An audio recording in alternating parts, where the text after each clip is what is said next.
Have you ever wondered what the difference is between a really expensive drum and a not so expensive drum? I went and bought the most expensive wood snare drum on Amazon and also the least expensive on Amazon. That's what we're gonna be looking at in this video.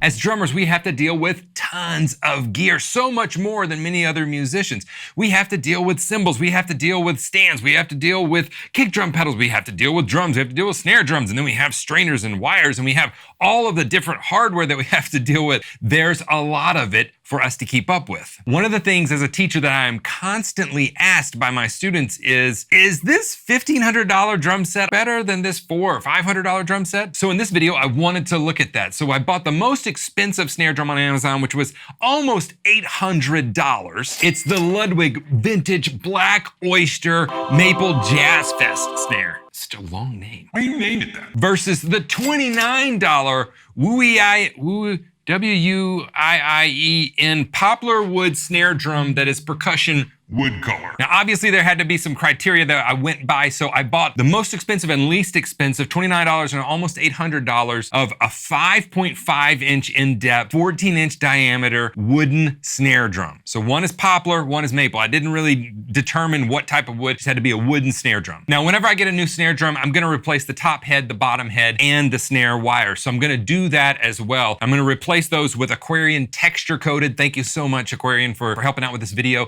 Texture coated on the batter, and then on the bottom it's going to be Aquarian classic clear snare side. I'm going to change out both of them to pure sound snare wires. This is a very normal piece of maintenance that I would usually do on a new snare drum. They usually come with stock heads that aren't that great. So let's dive into it. Let's unbox these puppies and see what the big difference is between the most expensive and least expensive snare drum on Amazon. Let's check out the cheapest wooden snare drum. I'm just gonna take it out. We got some sticks. That's a nice little. I did. Just got a knot like right in the stick. Just not even gonna, blister waiting to happen. It comes with a strap. This is amazing. Okay, let's check this out. Oh, we got something else. Drum key.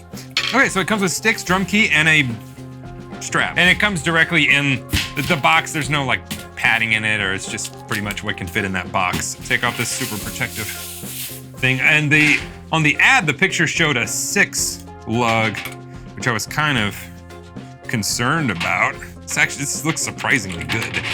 3, 4, 5, 6, 7. Okay, so it's an 8 lug. It's not what was in the picture. The snares need to be tightened up, but there's nothing rattling. There's nothing that would make me think this actually wouldn't sound decent. The heads are horrible. We're gonna have to change those out. I'll tune it up and we'll see what it sounds like, but this isn't even a real drum. It's just like a plastic something. All right, let's see how close they came to the actual description. The appearance is black.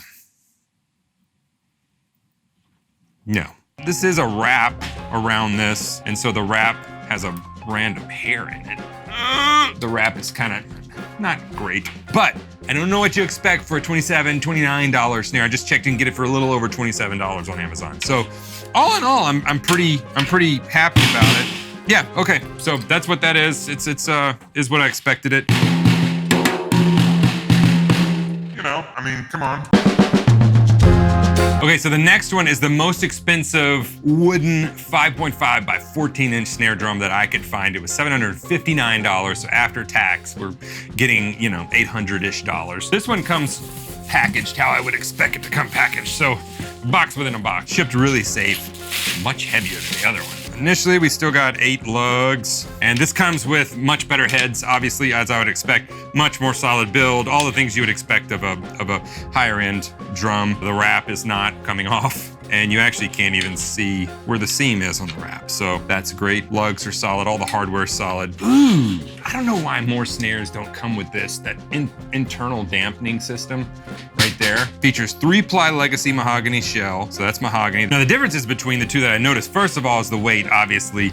The thickness of the shells, so this one is quite a bit thicker. This one also has a dugout spot for the snares to nest in there. This one doesn't. Although there's nothing about the bearing edges of this one, that's what I was looking at, that would lead me to believe that this would sound bad and wouldn't tune up, give me problems tuning up. There's no chipped places or anything like that. All right, now, the question is, how do they sound? So what I'm gonna do is I'm just gonna tune each of them up with what came on them to get them sounding good, and we'll see how they sound kind of out of the box.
Change the heads on them, both reso and batter. I'm gonna change the snare wires as I would do with any snare that I order. I change out the wires usually, unless it's like a higher end, then you can go with that. But I typically change out the heads and the wires. And then we're gonna tune them high, mid, low, and then I'm gonna go for like best tuning, the best tuning for that drum, because every drum has like a sweet spot. So I'm gonna try to find the sweet spot for each drum and see what that sounds like. And I may use dampening at that point or whatever, but I'm just gonna keep them wide open and we'll see what they sound like.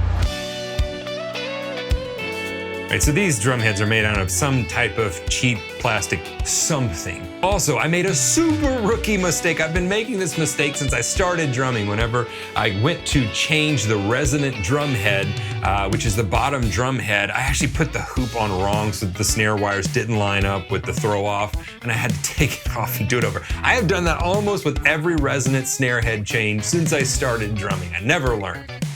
Okay, the throw off is an issue with this drum. At first, the wires came with a plastic. You either have two choices, right? You have the string or the plastic. I used the plastic, but when I would try to tighten them up, it would slip, and there was no mechanism on the throw off that would, as a no slip mechanism. So I actually had some some snare strings sitting around, so I changed to that, and then I tied knots in the end of the string. Once I got it tightened as much as I could, I tied knots so it wouldn't slip, hopefully, slip anymore, but I still, this thing gave me fits as far as the throw off. The hardware on this drum is not great, so it made tuning this thing really a painful process. The Ludwig hardware is fantastic, obviously, as you would expect it to be. It made changing the head very, very easy. The snare wires were very easy to change. The one side has a no-slip mechanism where it has a bump out in the metal, and that's great. The other side lets you loop the plastic through a second time. And so that part of the throw-off I actually liked. The throw-off itself is a piece of junk. I hate this thing. I've never owned a snare where I actually had to take the snares, like release the the snares before I could tighten or loosen them. Now, whether that was because of how this ball is built or not, I don't know, but it was really a pain and would make this snare a no-go for sure for me in a live situation. Huge issue with this drum. The throw-off just sucks.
Before we get into what I feel are the best tunings for each of these drums, I want to point something out. And one of these things that took me years and years and years to learn. Every drum is not going to be good at everything. Okay, this drum is not gonna sound great detuned and then also tuned way up high like a piccolo snare. Each drum has its own unique character, its own unique sweet spot where they sound good in, but they definitely have a sweet spot. And that sweet spot is oftentimes not at the opposite ends of the spectrum. The other thing I need to point out with these two drums is the hardware was a definite limitation to what I was trying to do. So what that does is it limits the range that this drum can be tuned in, right? So if I've got cheap hardware, I actually bottomed several of these lugs out and felt like I was gonna break the drum in several instances. That's why you don't hear the low to high tuning range as big of a difference, because this just can't tune up as high as the other one can. The other thing is the cheaper hardware whenever it comes to the throw off. I've already talked about that. That was a limitation, especially when we got this one up in the higher range. Whenever you get it up in a higher range, those snares, you just cannot get them tight against the head because the hardware is cheap. This drum has great hardware, as you would expect it to. So I was able to tune a much wider range. You'll hear it go way high, you'll hear it go really low.